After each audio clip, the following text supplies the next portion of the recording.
बिस्मिल्लाहिर्रहमानिर्रहीम। अस्सलाम वालेकुम।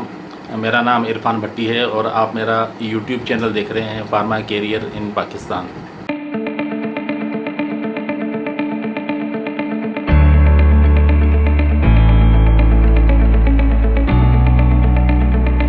तो डियर गाइस, आजकल टीवी पर जो है ना एक स्पोर्ट्स की जो बात हो रही है जेवलिन थ्रो के हवाले से, जिसमें हमारे पाकिस्तानी जो एथलीट हैं अरशद नदीम, तो उन्होंने गोल्ड मेडल हासिल किया और आज माशाल्लाह उसने पाकिस्तान का जो फ्लैग है उसको हाई रखा।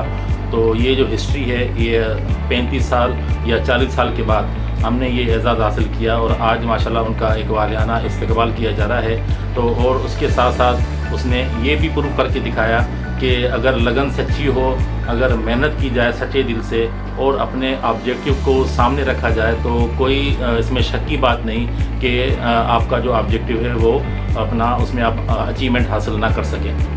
तो गाइस, आप देखें कि एक स्पोर्ट्समैन के पास कुछ भी फैसिलिटीज़ नहीं थी, मगर उन्होंने अपने आप को प्रूव करके दिखाया। और उसकी जगह पे जब हम अपनी फार्मास्यूटिकल फील्ड की बात करते हैं, तो किसी भी कंपनी को अगर हम ज्वाइन करने के लिए जाते हैं तो आप देखें कि हमें वो तमाम टूल्स प्रोवाइड किए जाते हैं ताकि हम अपना काम आसान करें और हम अपने कंपनी के ऑब्जेक्टिव को अचीव करें।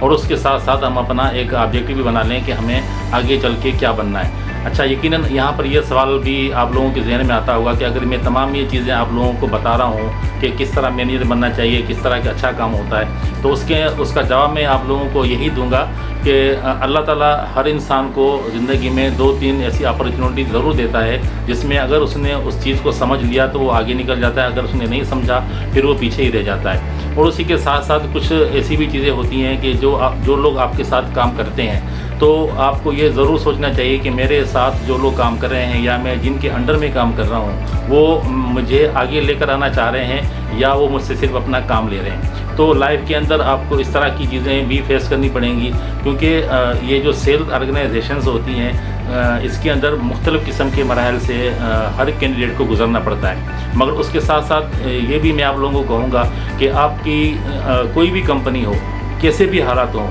उसके अंदर आप रहते हुए जो कंपनी की बेसिक चीज़ें हैं उसको आपने कभी भी नहीं छोड़ना।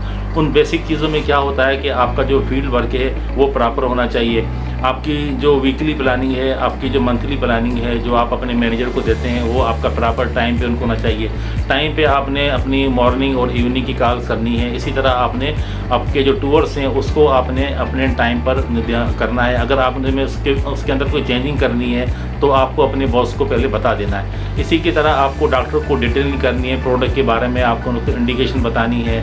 और उसके साथ साथ आपने पूरा एक अपनी डायरी मेंटेन करनी है जिसके अंदर आपने वो तमाम चीज़ें नोट करनी है जो कि आपको डेली वर्किंग में आपको इन्फॉर्मेशन मिलती है डॉक्टर से या किसी ने कुछ काम कह दिया या आगे चल के आपको वो काम करना है। सो गाइस, ये मैंने जितनी भी आपको बेसिक चीज़ें बताई हैं, तो इन सारी बेसिक चीज़ों का मकसद यही होता है कि आपको जो कंपनी ने टारगेट दिया है, सेल्स टारगेट, ये उसको अचीव करने के लिए होता है। क्योंकि आपके पास जितनी भी फैसिलिटीज़ अवेलेबल हैं वो कंपनी के ऑब्जेक्टिव को अचीव करने के लिए होती हैं। उसको अचीव करने के लिए कंपनी आपको तमाम टूल्स भी प्रोवाइड करती है। तो लिहाजा आप अपनी उन चीज़ों को प्रॉपर वे में यूज़ करें और अपने कंपनी के टारगेट्स को अचीव करें। अगर आपका वर्किंग स्टाइल, अगर आपका पॉजिटिव एटीट्यूड होगा तो आप अपनी चीज़ों में अच्छे जो है वो काम को प्रूव करके दिखाएंगे। और आप ये लाजमी देखें कि जो काम है वो आपके अपने लिए होता है, वो कंपनी के लिए नहीं होता। जो सेल्स होती हैं वो कंपनी के लिए होती हैं। और इसी तरह जो फार्मास्यूटिकल कंपनीज वगैरह हैं, तो जो भी कंपनी हो उनका मेन टास्क ये होता है जिसके अंदर हमारे जो 80% जो मार्क्स होते हैं वो ऑब्जेक्टिव अचीवमेंट के होते हैं। 20% के अंदर फिर हमारी प्रोडक्ट नॉलेज आ जाती है और उसके बाद जो है ना हमारी कम्युनिकेशन स्किल्स आ जाती हैं। और इसके साथ हमारी जो दूसरी हमारी जो टीम है, टीम के साथ हमारा कैसा बिहेवियर है, डॉक्टर हमें किस तरह जानते हैं, बाय नेम जानते हैं, उनके अटेंडेंट हमें पहचानते हैं या नहीं पहचानते, ये तमाम चीज़ें फिर उसके अंदर आ जाती हैं। जब आपकी अचीवमेंट अच्छी होगी तो आपकी हर चीज़ अच्छी होगी। अगर आपकी अचीवमेंट नहीं होगी तो चाहे आप कितनी भी अच्छी ड्रेसिंग कर लें, चाहे आप कितना ही अच्छा आपका टॉकिंग पावर हो, जितनी भी आपको साइंस की नॉलेज हो, अगर आपका ऑब्जेक्टिव अचीव नहीं होगा तो ये तमाम चीज़ें आपकी फिर पीछे रह जाएंगी। सो डियर गाइस, मुझे उम्मीद है आज की वीडियो है जो मैंने आज की है, तो उसमें मैंने स्पोर्ट्स को जो है ना वो रिलेट किया है हमारी फील्ड के साथ साथ, तो आप लोगों को यकीनन पसंद आई होगी।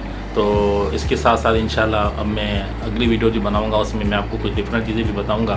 तो इसके साथ साथ अगर कोई भी आपका सवालात हों, जो आपको क्वेरीज़ हों, तो मेरी जो दूसरी वीडियोज़ अवेलेबल हैं उनके लिंक भी अवेलेबल हैं। तो उसके अंदर मैंने वो तमाम चीज़ें बताई हैं कि राइट फ्राम ज्वाइनिंग से लेकर और डॉक्टर कॉल तक, उसके बाद जो भी चीज़ें हैं किस तरह जो है ना वो क्वालिटेटिव ऑब्जेक्टिव और क्वांटिटेटिव ऑब्जेक्टिव अचीव किया जाता है, वो मेरी तमाम वीडियोज़ अवेलेबल हैं। तो आप उसके लिंक को ज़रूर देखें और ये रिक्वेस्ट करूँगा कि इसको आगे शेयर भी करें। तब तक के लिए अस्सलाम वालेकुम।